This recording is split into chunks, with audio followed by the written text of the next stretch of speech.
It is my absolute pleasure to introduce a platinum sponsor for TutorFest 2025. Meet Laura Gowers, a former Senko senior leader and founder of Lysis Dyslexia. With over 23 years of experience in education, Laura now equips tutors with the knowledge and tools to confidently support neurodivergent learners. At Lysis Dyslexia's Holistic Centre, she offers specialist dyslexia assessments, coaching, and CPT training, all designed to help parents and tutors spot the signs of dyslexia early and respond with clarity and care. Tutors are in a powerful position. You see your students up close, often noticing the subtle signs that something isn't quite clicking. That gut feeling? It matters. Laura helps tutors trust their instincts and know when a learner may need further investigation or a formal assessment. Because identifying dyslexia early can change a child's story. If you're a tutor who wants to deepen your understanding, get the right training, or refer a student for assessment, visit thisisdyslexia.co.uk or follow at thisisdyslexia UK on Instagram. Empowered tutors, thriving learners.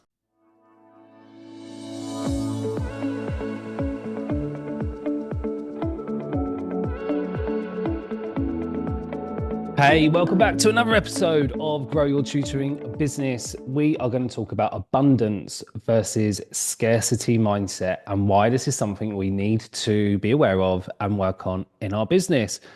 I'm sure that you would have heard the term abundance before and scarcity, maybe. Have you heard of this from a mindset perspective? This will be a really quick podcast, actually, because I won't go into too much depth. I want to plant the seed so you go away and do the research, because it's one of those things that has made a big difference to the way that I feel about business. Having an abundance mindset versus a scarcity mindset means you are able to view your business in a completely different way. Let's rewind back a little bit for me, and I'll explain what I mean, particularly when I took the leap to get a tuition office, which was about a year. So it'd been 2022. So we'd been about a year past the point of COVID. Everything was starting to open up again, kind of. I know we still had bubbles and there were like weird things going on around the country, but there was an office space up the road from where I was living, and there was an opportunity. At the time, I had a cabin in my garden where I was doing one-to-one tuition and group. And it was pretty much the first time I was growing groups, and that was going really well. But there was a need to move out of there, which I've spoken about before, or I will talk about another time. Rather boring reason. But I was just doing online tuition in there. But essentially, I paid for the cabin, the garden got a renovation, it cost a lot of money to do, and then it wasn't viable anymore, which meant looking for an office space. Now, I love face-to-face tuition. So this is what I wanted to do with the business. This is us like aligning with what we want from our businesses. So for me, it was face-to-face. But I got a little bit stuck because I was scared. I was scared of having the extra bill every month. I was scared of finding enough people to come and fill the group spaces, and that kept me stuck for a bit. I mean, I did come out on the other side. I mean, I've done a lot of work around abundance and scarcity, and I had to lean into abundance. I had to use affirmations. And at the time, I haven't done this for a little while, but at the time I was meditating quite a lot as well. So I had a really clear mind, or clearer mind. I don't think I ever have a clear mind.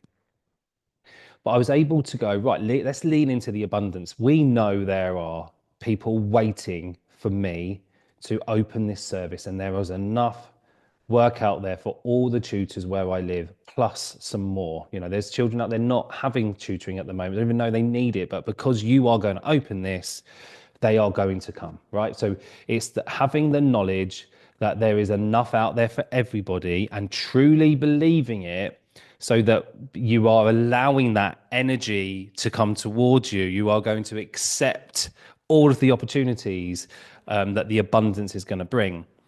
If we flip this around and say that when I was shrinking back into myself because I was worried about that, like I'm actually restricting that energy. I'm not going to be allowing people to find me because I'm closing myself off. How do we behave when we are when we're in the abundance mindset versus how we behave when we're in scarcity? It's really different, and it's fascinating. When I was stuck in the scarcity mode, Guess how often I showed up for my business? How many social media posts was I doing? It was close to zero because in my mind, I was basically self sabotaging. I was going, well, there isn't enough children out there. I'm not going to be able to pay my bills. Nobody wants to come to tuition at the university. People are going to ask me why I'm not traveling to them anymore. All of these things. So it was keeping me stuck. Whereas if I go the other side and go to abundance, suddenly I'm like, well, if those people say they would prefer me to drive to them, I'm going to say no because I know that there are going to be four other children that can't wait to come to tuition and have it in the centre instead. I know these people exist. So therefore, I'm going to show up with really good energy, with that understanding, with that enthusiasm, knowing that this is the right move for me and my business. And I'm going to be able to make a difference because running groups is really lively, it's very energetic, it creates like a community, creates a shared experience, we can all support one another, all those amazing things around groups, okay? And that's what I did. And for those parents who was like, why aren't you coming out anymore? Or why aren't we bringing them to the cabin where we started? It's like, well, that's not what's happening. I'm coming up here. If you are on board with this, great. But if you're not, don't worry. There are amazing tutors out there who will come traveling to you. And so we parted companies. Now, that at the start, when I started that journey and thinking about coming up to the office, I became very grabby. I was like, oh no, I don't want to lose parents because that's really bad. And that's an extra £150 that I've got to replace every time I lose a parent. And I can't afford it, which I actually couldn't at the time. So it kept me still. So you have a choice. We know this abundance mindset exists. We know the scarcity mindset exists.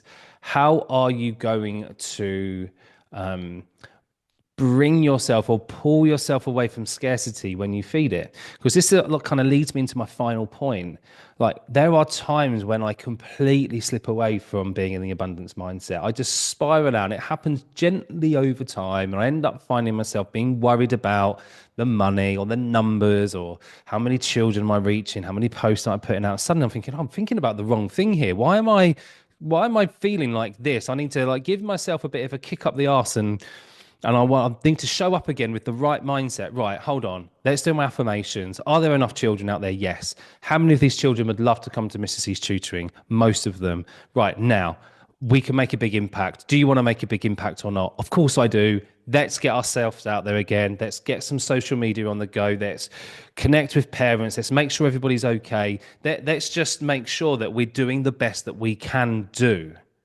Be abundant. Make sure you recognize that if someone leaves, there's four other people ready to take that spot. And just like trust in that process. Now, I know there'll be many of you who are stuck in scarcity. I'd say the majority of us are more scarcity than we are abundant. And so it's like, well, Rich, that's not what happens to me. I lose one and it takes me months and months to replace. We're stuck in scarcity. How are we showing up? What's the energy when we're creating content, when we're creating posts, when we're connecting with parents, when we have discovery calls?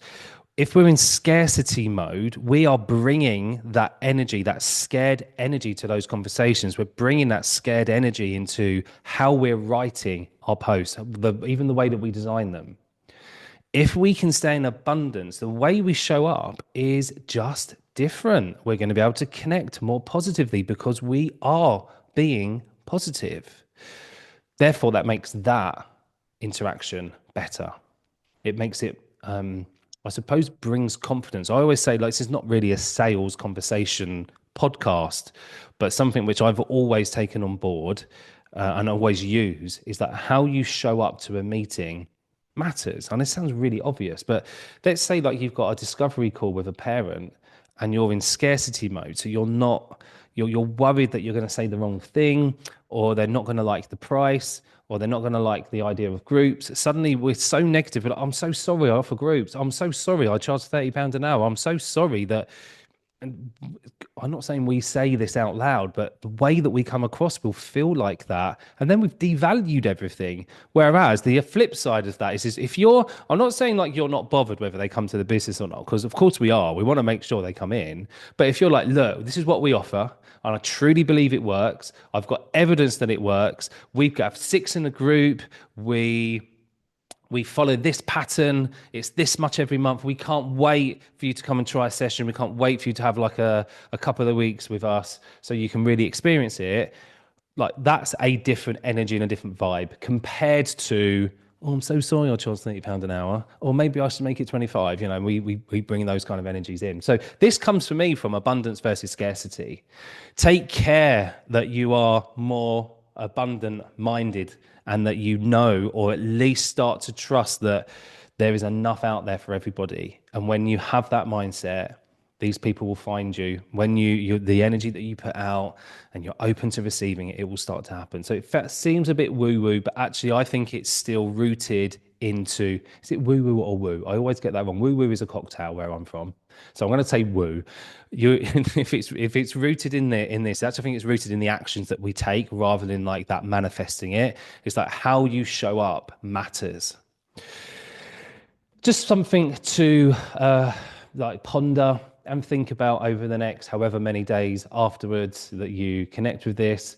Just ponder it over, and I'd love to know again like your thoughts on this. Email me in the usual spaces, email, message on Facebook, because I know this is a tricky subject, but I just want to plant the seeds so you can go away and do the work on this. Perhaps listen to other podcasts around abundance, go and find some YouTube videos about it. I'd love to know what you find, so please keep me in the loop. And again, I'm going to ask for reviews. I'm going to ask for ratings, subscribing if you're on YouTube or on Spotify, because it makes such a difference to the podcast. And I really appreciate it. It's a great way to support like what we do within Grow Your Tutoring Business and Tutors Who Thrive. So, and it doesn't cost you anything. It just costs you about 2 seconds to press the like or the subscribe button. So it's really appreciated, everybody. Okay, I will speak to you all soon. I'll see you later. Bye-bye.